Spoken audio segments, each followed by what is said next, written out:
Salut tout le monde. Bon, voici quelques exercices sur les racines énièmes que vous pouvez traiter en mettant la vidéo sur pause et puis vous comparer avec la solution proposée dans cette vidéo et bonne chance. Vérifiez que 4 est une racine du polynôme p de x. On a p de 4 égale, donc 4 est une solution de l'équation x puissance 3 moins 7x moins 36 égale 0. Est-ce qu'elle est unique?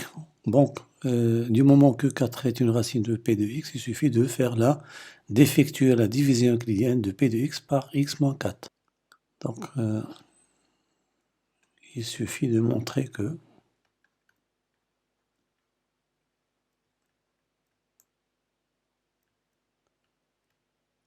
quel que soit x appartenant à R, x carré plus 4x plus 9 est différent de 0. Et comme ça, la seule solution de ce polynôme, ça va être 4. Bon, on a bien sûr le discriminant, delta de delta prime, b prime carré moins ac.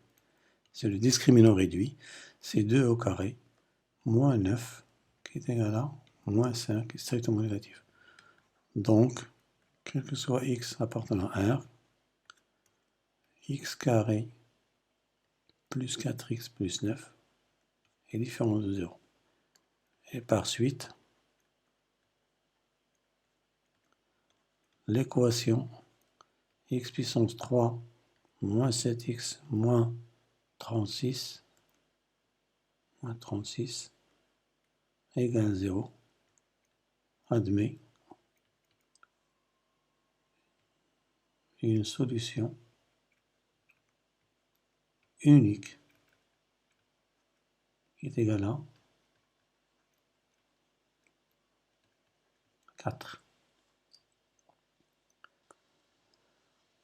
Alors on a n égale u plus v. Du moment que nous avons des racines cubiques, donc il faudrait essayer d'élever le tout à la puissance 3. Donc n puissance 3 c'est quoi? C'est u plus v à la puissance 3. Une identité remarquable, c'est u puissance 3 plus v puissance 3 plus 3uv fois u plus v. On poursuit nos calculs, n puissance 3 égale, il nous reste 2 fois 54 sur 3.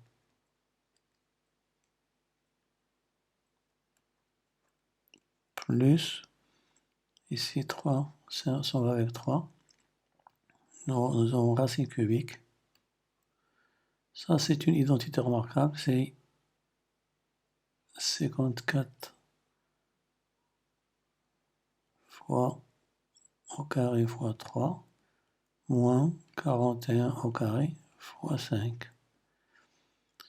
Donc n puissance 3 égale 54, ça fait 18, ça fait 36 ici, plus, il ne faut pas oublier le n ici, pardon, ça c'est n, racine cubique de, donc il faut calculer un petit peu ici, ça fait 54 au carré, égale 343. Donc on aura ici, après calcul, c'est 343. Or, 340, racine cubique, c'est 7. Ça fait n puissance 3, si vous calculez ça, on aura 36 plus n fois 7. C'est-à-dire n puissance 3 moins 7n moins 36 égale 0. Or, d'après petit 1, la seule solution de cette équation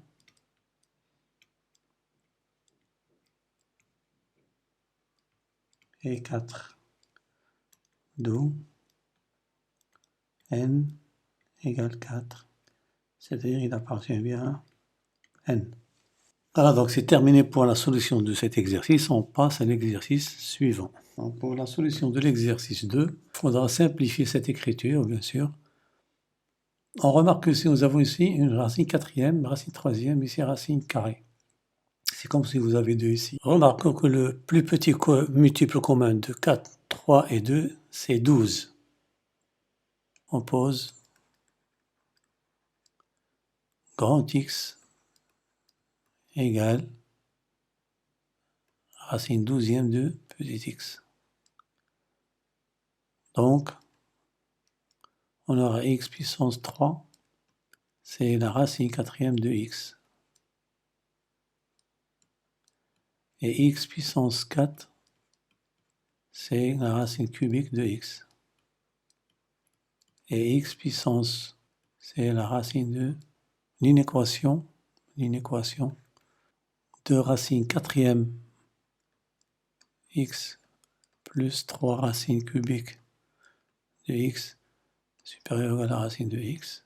C'est équivalent à quoi? On remplace ceci, donc ça fait 2x puissance 3 plus 3x puissance 4 supérieur à quoi? À x puissance 6.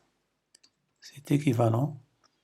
On ramène tout à droite, donc on aura x puissance 6 moins 2x puissance 3 moins 3x puissance 4 est inférieur ou égal à 0. C'est équivalent. On peut factoriser par x puissance 3. Alors on aura ici x puissance 3 moins 3x moins 2 est inférieur ou égal à 0. Or, x il est strictement positif. Donc x puissance 3 x puissance 3 moins 3x moins 2, il est inférieur ou égal à 0 si c'est équivalent à x puissance 3 moins 3x moins 2 est négatif ou nul. Donc cherchons des racines évidentes ici. On remarque quoi? Si x vaut moins 1, on aura ici moins 1 plus 3, ça fait 2, 2 moins 2, ça fait 0. Donc c'est une... On remarque que moins 1 est une racine, ce qu'on appelle la racine évidente. En général, les racines évidentes, c'est 1, moins 1, 2, moins 2. Donc il ne faut pas aller plus loin. Si vous ne le trouvez pas, donc ça veut dire qu'il faut chercher une autre méthode. Donc évidente 2, x puissance 3, moins 3x, moins 2. Ça veut dire quoi? Donc on peut diviser par x plus 1. Donc x3 moins 2, on divise par x plus 1. On va ici x carré moins x puissance 3, ici moins x carré. C'est pourquoi on laisse la place vide ici de x carré. Donc ça fait moins x carré moins 3x, ça fait moins x, ça fait plus x carré, ça fait plus x, moins 2x, moins 2, ça fait moins 2, x puissance 3, moins 3x, moins 2, c'est égal à x plus 1, facteur de x carré, moins x, moins 2. Même chose, donc on aura x puissance 3, moins 3x, moins 2, négatif ou nul, si et seulement si. Comme ceci est toujours positif, donc c'est x carré, moins x, moins 2, inférieur ou égal à 0. Les solutions de cette inéquation sont celles de cette inéquation, du moment que x plus 1 est positif. Donc, même chose ici, on remarque que 2 est une racine.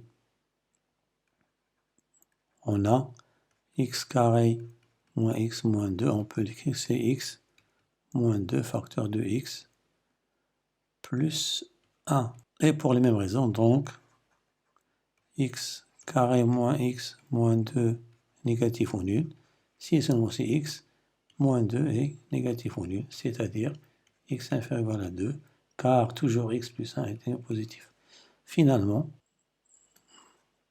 donc, racine douzième de x est inférieure à 2. C'est équivalent à x inférieur à quoi? 2 à la puissance 12. Solution.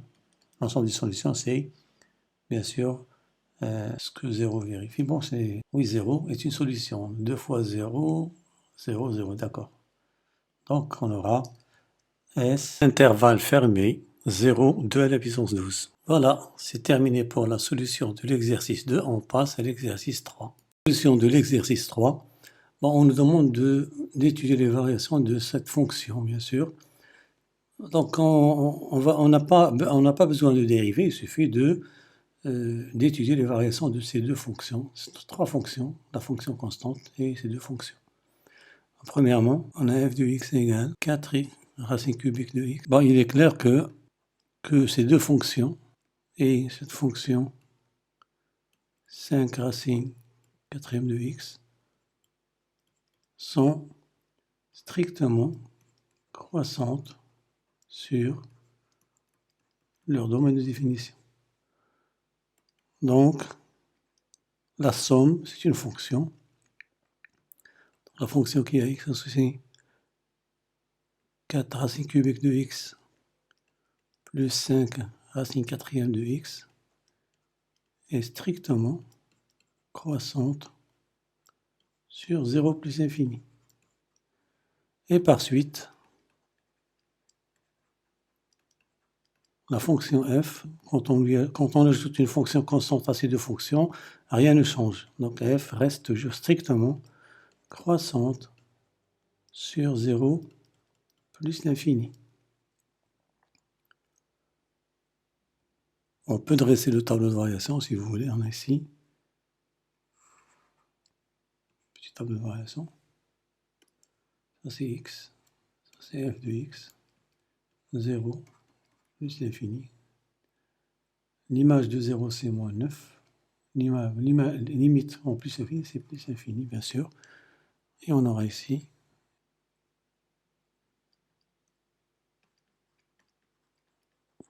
d'après 1,